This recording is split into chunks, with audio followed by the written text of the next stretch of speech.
Tenemos al abogado constitucionalista Pedro Afonso del Pino para que nos comente sobre, el fallo del Tribunal Supremo de Justicia a través de la Sala Constitucional y otros temas legales que es bueno que nos analicen y nos los digan clarito. Buenos días, abogado, bienvenido. Bienvenido a la isla de Margarita. Muy buenos días, muchas gracias. Bueno, coméntanos primero, como decía Jonás, esta noticia que hay el día de hoy. Ayer vimos como la Sala Constitucional del Tribunal Supremo de Justicia declaró nulo el nombramiento de la directiva de PDVSA y Citgo por parte del presidente de la Asamblea Nacional, Juan Guaidó. Esto lo anunció ayer en la tarde, a las 4 de la tarde, el presidente de la Sala Constitucional, magistrado Juan José Mendoza. Bueno, textualmente en uno de los párrafos, él señala, el acuerdo revisado es nulo, de nulidad absoluta y carente de carácter jurídico. Tienen prohibición de salida, uno se lo tienen que traer de allá, lo van a meter preso. Exhortaron a la Sala de Casación Penal y solicitaron que los que están fuera del país se lo tienen que traer, regresen para poder procesarlos penalmente. Vamos a ponerle los ganchos, como dirían aquí en criollo. A ver. Sí, exactamente, mira. Bueno, obviamente esto es parte de una película que ya hemos visto, que tiene varios capítulos y todavía le faltan muchos más. Y el tema es que, el Tribunal Supremo de Justicia obviamente desconoce la acción que ha emprendido la Asamblea Nacional. Todo lo que ha venido haciendo la Asamblea Nacional es desconocido por el Tribunal, desde el nombramiento de su nueva directiva, pasando por la ley del Estatuto de Transición, el nombramiento de representantes especiales o embajadores en la OEA y en otros países que han reconocido este gobierno interino. Y por supuesto no podía faltar la nulidad del nombramiento de una directiva de empresas venezolanas en el extranjero, que son muy importantes porque se refieren al tema de los hidrocarburos, de nuestro principal ingreso. Ahora, pues la lista de esas personas están en el extranjero, no están acá, porque precisamente son empresas que están funcionando, muchas de ellas en el extranjero. El gobierno pues le exhorta a la sala penal y a emprender las acciones penales necesarias y apresarlos y regresarlos al país. Eso por supuesto es una cosa que además produce alguna ironía, porque si algún efecto nulo tiene hoy el gobierno es en el extranjero, o sea, un gobierno que no está siendo reconocido por más de 50 países, imagínense ustedes qué caso le puede hacer Interpol o la Policía Internacional a una orden de aprehensión internacional. Es decir, no tiene el más mínimo sentido. Es decir, lo que vemos es un tribunal dando patadas, es decir, un tribunal que tiene muchas dificultades y que tendrá que repensar muy bien sus criterios de cara a una transición en el país, si va a ser partícipe de abrir los espacios y los canales a lo que desea la mayoría, o más bien se va a trincherar allá arriba en el norte de la avenida Baral, a las faldas del Ávila, esperando lo inevitable. Es decir, que si pareciera que estamos en un punto de no retorno, de apertura a una transición política. Entonces, es un tema complejo, analizarlo jurídicamente, porque el problema de fondo que está ocurriendo en el país es que jurídicamente las calles institucionales, por llamarlas así, se convirtieron en calles ciegas, en calles sin salida. Es decir, uno llega al final y hay un muro. Entonces, hasta para uno a veces es complicada la situación al momento de tratar de ordenar y hacer una producción para una entrevista, porque aquí hay dos presidentes, dos Tribunal Supremo de Justicia, dos fiscales. Claro. ¿Tenemos dos gobiernos para dos Venezuelas distintas? Mira, yo creo que a ciencia cierta nadie lo sabe, porque es una situación absolutamente inédita. El problema del país no es jurídico constitucional, el problema del país es una crisis de gobernabilidad, que es distinto, que tiene un arista o un tema constitucional, pero es un tema mucho más profundo, es un tema de gobernabilidad. Es decir, yo cometer la ingenuidad de decirte que mira, es que vamos a aplicar tal o cual artículo de la Constitución, y si aplicamos este funciona, y si no aplicamos este no funciona, sería una ingenuidad de mi parte terrible. Es decir, porque el problema de fondo en el país es un problema político.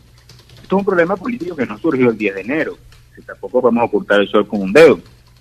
El problema político comenzó hace 20 años, es decir, con la derogación de la Constitución del 61 y la elaboración sistemática, increíblemente y maquiavélicamente bien diseñada, en hacer un coto a las instituciones, cerrarlas y blindar un sistema de un sistema autoritario. Y por eso es que hoy las instituciones no pueden responder a la dinámica política que exige el país. Entonces, en la reflexión en este momento, yo creo que el país se va a abrir un cambio. no sé cómo ni cuándo. Yo creo que hay dos formas de terminar esto: con una salida o con un desenlace. ¿Cuál es la diferencia? Las salidas son racionales, son buscadas, consensuadas. Yo apuesto a eso. O sea, quien crea que en Venezuela, como pensaban, es que Maduro se iba a ir al día siguiente y vamos a tener esto como un acto de magia, eso no ocurre así.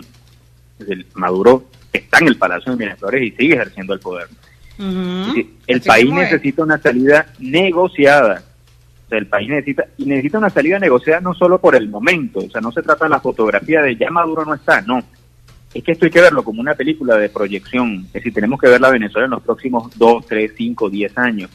Y si nosotros no hacemos una salida negociada, racional, consensuada, con un buen pacto político, que además permita al nuevo gobierno, que debería integrar inclusive a la disidencia del oficialismo, e encabezar las medidas económicas que vamos a tener que tomar, que son muy duras.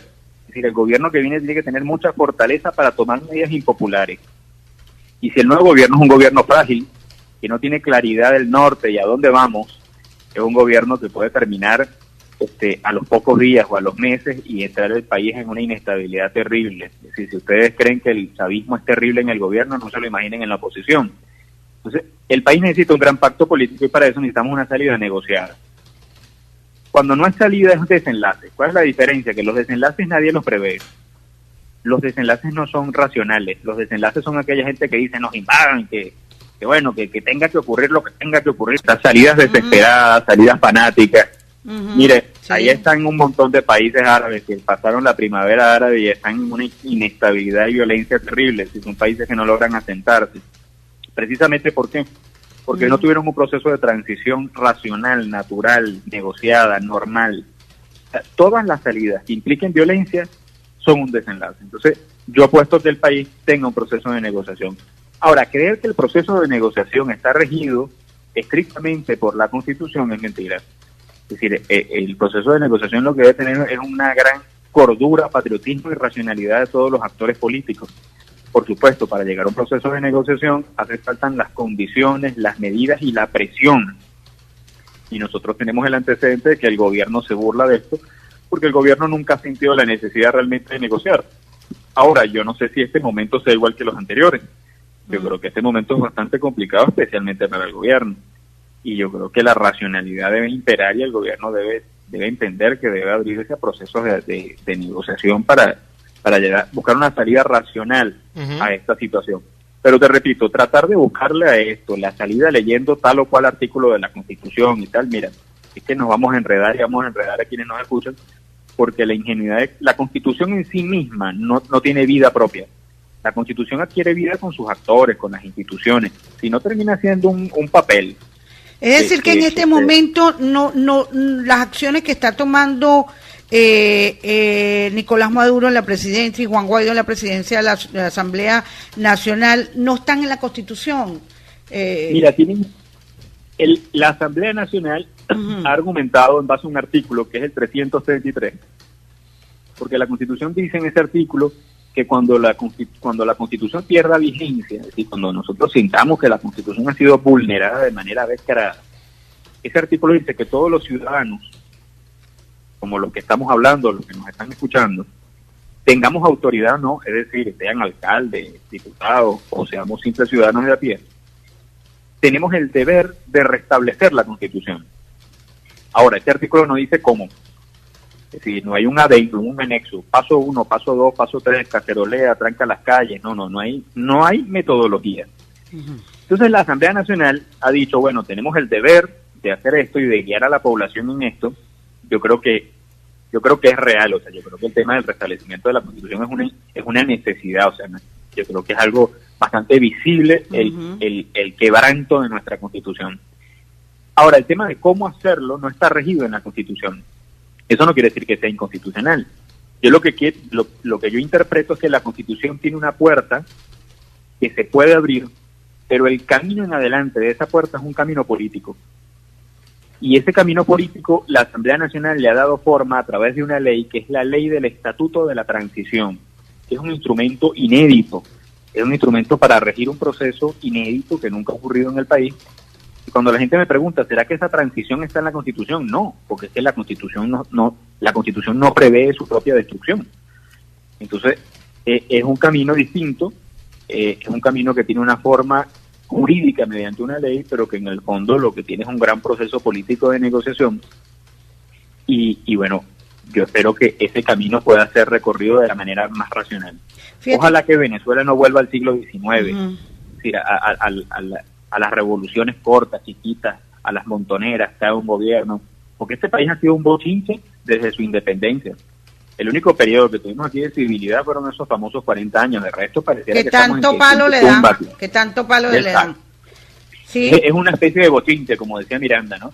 Entonces, ojalá que el bochinche se ordene. Tumbaban un presidente, entraba otro. Así como pasa en muchos países de África, pues que cada 2 años hay un presidente nuevo a través de un golpe de Estado. Que eso... Exactamente. Correcto. Si ustedes cruzan el Atlántico... No, es una realidad completamente distinta. Fíjese, abogado constitucionalista Pedro Afonso del Pino, la palabra negociación hace ruido en Venezuela, sobre todo en las personas de a pie.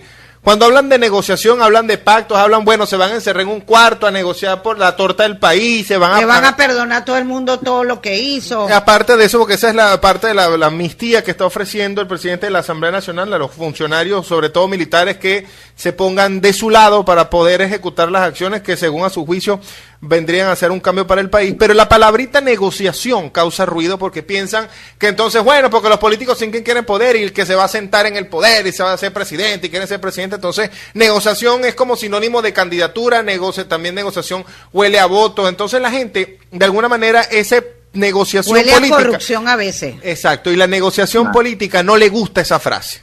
¿Cómo hacer que el venezolano entienda que la política no es, de alguna manera, lo que no se ha hecho o lo que se hace actualmente y es otra cosa distinta a lo que en esta realidad tenemos que afrontar? Mira, yo creo que la gente hay que hablar de manera muy sincera y muy clara. Es decir, o esto termina con una negociación o esto termina de una manera muy dramática que nadie conoce. Las cosas violentas sabemos cómo comienzan, pero no cómo terminan. Las negociaciones son parte de eso. Las negociaciones es distribución de poder, pero también la negociación es visión de futuro. Es pacto, como ocurrió con Punto Fijo. Es decir, un acuerdo de gobernabilidad, de programa mínimo, pero sin duda alguna, y esto hay que entenderlo, hay distribución de poder, distribución de ministerio, distribución de cuotas de poder entre los actores políticos participantes. Una negociación no implica corrupción. Es decir, hay cosas buenas y cosas malas, y hay cosas buenas que se añaden cosas malas, pero no de por sí un proceso de negociación implica corrupción. Pero un proceso de negociación implica sentarse con la otra parte. Y un proceso de negociación es un club de amigos, no es que vamos una tarde al club a tomarnos una cerveza y ahí hablamos qué es lo que vamos a hacer. No, un proceso de negociación implica sentarse entre los adversarios más acérrimos. Y por cierto, nosotros no somos la única comunidad humana del planeta, ¿no? Estas cosas han ocurrido en todo el mundo. Inclusive hay un hecho muy particular que ocurrió hace muchos siglos, que yo siempre lo relato, es que en una oportunidad el Papa León I tenía en las afueras de Roma a un señor que se llamaba Atila el Uno. Imagínate. Sí, yo les digo algo, es decir, este gobierno es malo, Maduro creo que ha demostrado mucha incapacidad, pero Atila el Uno era otra cosa. Sí. Atila el Uno decían que donde pisaba no crecía más la hierba, era una especie de destructor de toda Europa. Y Atila el Uno estaba en las afueras de Roma dispuesto a destruir la ciudad santa, y el Papa salió de la ciudad santa contrariando a todos los cardenales porque tenía que hablar y sentarse a negociar con Atila el Uno para que no destruyera la ciudad santa. Y lo cierto es que el Papa se sentó con Atila el Uno, negoció, y Atila el Uno no destruyó la ciudad de Roma. Por eso es que el Vaticano y muchas cosas se conservan. Bueno, si el Papa León I se sentó con Atila el Uno, Dios mío, es decir, no se trata de amistad, de amigos, se trata de adversarios y en una relación de estabilidad, de progreso, de futuro, y yo no tengo la menor duda que en este momento en el país Guaidó o quien sea se puede sentar con Maduro, con quien sea del otro lado, para tratar de buscar una solución. Sin capucha. Sin capucha. Exactamente. Yo no le veo ningún problema que se reúna. Claro, es que se tienen que sentar, es que mientras las cosas tienen que ser claras. Ahora, como abogado constitucionalista, especialista en esta materia, hay una palabra que yo escribí mientras estabas desarrollando los argumentos, quebrantar. ¿A quién ha quebrantado en este momento la Constitución? Para que se lo diga, porque aquí hay mucha gente que sigue al gobierno Y aquí escuchan alcaldes, chavistas, gente de oposición, aquí escuchan diputados del Consejo Legislativo, que la mayoría chavistas también escuchan bajo la lupa. Entonces, Perfecto. yo quiero que tú, como abogado constitucionalista, le digas a todo el mundo, a la oposición, al gobierno, quién ha quebrantado esto y quién es el presidente de la República en este momento, de acuerdo a esa Constitución. Pedro, con peras y manzanas, por favor. Claro, fíjense, Ok. mire, estamos en una situación inédita. Pareciera una pregunta sencilla, pero tiene una respuesta compleja. La Constitución Nacional no ha sido quebrada en este momento, ha sido quebrada sistemáticamente desde hace 20 años. Es decir, el derecho lo han torcido tanto que para enderezarlo hay que torcerlo de nuevo, para que vuelva a su lugar inicial. Es decir, ¿quién puede ser? Es decir, tenemos un sistema, yo no diría que una transición está encabezada por un presidente o por Juan Guaidó. La transición la está encabezando la Asamblea Nacional. Y Guaidó es la presidencia de la Asamblea Nacional, circunstancial, por un proyecto, precisamente proceso, por un pacto político que se hizo hace años de distribución de cuotas de poder entre los partidos para ver quiénes ejercían la presidencia. Ahora, no podemos igual ocultar la realidad. La persona que está en Miraflores y está ejerciendo el poder es Nicolás Maduro. Es el presidente de Venezuela. Está ejerciendo el poder y el mayor control del país lo tiene en este momento Nicolás Maduro. Sin embargo, la situación para él no es fácil. Por eso es que yo me refiero a una crisis de gobernabilidad. Es decir, un país que puede tener restricciones en la venta, en la exportación e importación, es decir, en el tema económico. Y esto es una cosa que no viene de ahora. Es decir, si aquí hay alcaldes chavistas que nos están escuchando, deben entender que hoy, como nunca en Venezuela, nunca, hoy la nómina de sus alcaldías, ni siquiera ellos la manejan. Ellos tienen que mandar una maqueta con los nombres a la ONAPRE, y jalarle a la ONAPRE para que la ONAPRE les pueda desembolsar la miseria de lo que ganan en las alcaldías. Hoy ninguna alcaldía del estado de Nueva Esparta, al menos que tenga algunos ingresos propios, tiene para construir ni una alcantarilla. Es decir, el gobierno se ha reducido a su mínima expresión, no hay capacidad de gobernar porque hay una situación económica de hiperinflación que destruye los presupuestos al minuto. ¿Y eso es producto de qué? Eso es producto de un marco institucional destruido desde hace 20 años. Entonces, es decir, la Venezuela que está en estos momentos es ingobernable. Es decir, inclusive el estado de Nueva Esparta, que fue un estado modelo y ejemplo, y que todavía, a pesar de una cosa bien irónica, uno viaja a Nueva Esparta y uno ve Nueva Esparta mejor que el resto del país, para que ustedes se den una idea de cómo está el resto del país. Entonces, es decir, la situación de Venezuela en este momento es una crisis de ingobernabilidad increíble, terrible. Y hay que buscar la racionalidad y los métodos de darle solución a esto. Y Guaidó podía... chavistas, los alcaldes chavistas terminan. No digo que, o sea, que ninguna persona que esté en el ejercicio del poder, inclusive del chavismo, que nos están escuchando, que haga un ejercicio de introspección, saben que no están gobernando. Saben que lo que están haciendo es pagar una nómina y jalarle a la ONAPRE para que les manden un dinerito para pagar la nómina, porque si no se les embochincha a los empleados, que además se les están yendo. Entonces, seamos sinceros. Yo hago un llamado a todos esos alcaldes, a que se pongan del lado del cambio en el país. Y creo que serán bien recibidos. Y saben y deben estar conscientes que hoy ellos tienen que dar la cara. No es lo mismo un ministro que está encerrado en la avenida Urdaneta a un alcalde que tiene que salir a la bodega a comprar, a ver a la gente, a la iglesia, y que recibe el reclamo constante de la ciudadanía. Entonces, pónganse del lado del cambio del país. O sea, vamos a apuntar todos al mismo cambio político que Venezuela necesita, porque si no, se nos hunde el barco a todos. ¿Y podía Juan Guaidó juramentarse como presidente de Venezuela? Constitucionalmente eso está tipificado. Eso fue producto del Estatuto de Transición. Es decir, la Asamblea Nacional, la Constitución dice, ¿cómo restablecemos la vigencia de la Constitución? La Constitución no dice cómo. La Asamblea Nacional ha dicho a través de este Estatuto de Transición que hay una ruta a seguir. Como te digo, esa ruta tiene una explicación mucho más política que jurídica. Yo creo, hay un artículo que han mencionado en la Asamblea Nacional que es el 233. Yo no creo en la aplicación del 233, que es el que describe las faltas absolutas. El 233 describe las faltas absolutas del presidente en ejercicio y del presidente electo. Y la falta absoluta que se argumenta no está en ese artículo, que es el tema de que hay una elección fraudulenta denunciada por la comunidad nacional e internacional. Ese artículo lo han interpretado de forma analógica y han dicho, bueno, la situación más parecida a esta está en el 233 y ha servido para que darle forma a esa presidencia encargada. Yo creo que no era necesario, porque en dado caso el 333 te abre la puerta para que tú diseñes tu régimen de transición. Pero te digo que tiene una explicación mucho más política que jurídica. Uh-huh. Y lo que estamos viendo en el país es una situación absolutamente política. Y si ustedes ven, por ejemplo, que el gobierno en este momento, ¿dónde está Guaidó? Guaidó está en cualquier cantidad de presentaciones, y va a la Asamblea Nacional, y va a universidades.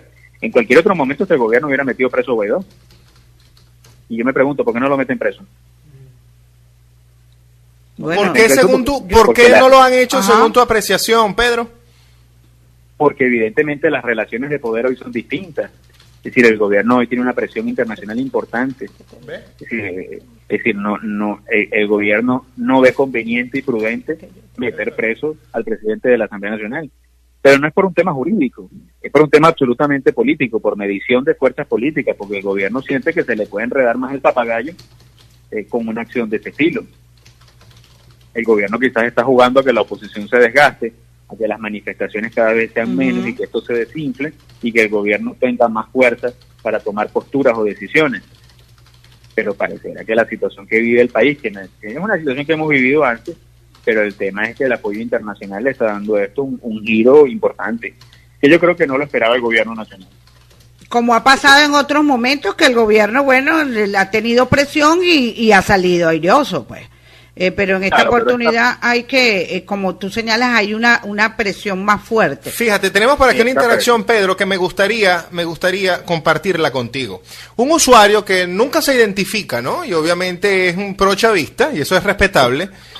Señala, su Twitter es @trincherapisoisla y dice: hoy se comprueba que el programa Bajo la Lupa es una total, y viene un epíteto muy despectivo en contra nuestra, con la entrevista a un abogado que no reconoce la Constitución. Bueno, la palabra es la plasta, ¿oíste? Plasta. Pero de la manera más escatológica y grotesca posible en nuestro argot común. ¿Qué opinas ante esto? Un abogado constitucionalista que según no reconoce la Constitución. Bueno, es difícil primero hablar de una persona que ni siquiera pone su nombre y apellido, ¿no? Correcto. Ya por ahí le quita bastante seriedad al asunto. El reconocimiento de la Constitución es un tema importante en la transición política del país, y yo le estoy haciendo un análisis de la forma más objetiva posible. Tú me estás describiendo, me estás pidiendo qué es lo que está ocurriendo, y yo te estoy describiendo qué es lo que ha hecho la Asamblea Nacional. La Asamblea Nacional ha tomado el artículo 333 de la Constitución y lo ha desarrollado a través de la ley del Estatuto de la Transición. Con esa ley de Estatuto de Transición, que es un instrumento novedoso e inédito, podemos tener acuerdos o desacuerdos, pero eso es lo que está haciendo la Asamblea Nacional. Entonces, yo creo que no podemos caer en la ingenuidad de creer que el gobierno puede seguir gobernando. Tuvo una elección presidencial y tiene 6 años por delante y aquí no ha pasado nada. Es decir, si la persona que nos está escuchando cree que el desconocimiento de 50 países y el recorte de petróleos de Venezuela no tiene ningún tipo de importancia, pues caramba, que le faltan algunos elementos del análisis. Y tampoco podemos pretender la ingenuidad de creer que el gobierno está caído y el gobierno ya no es gobierno.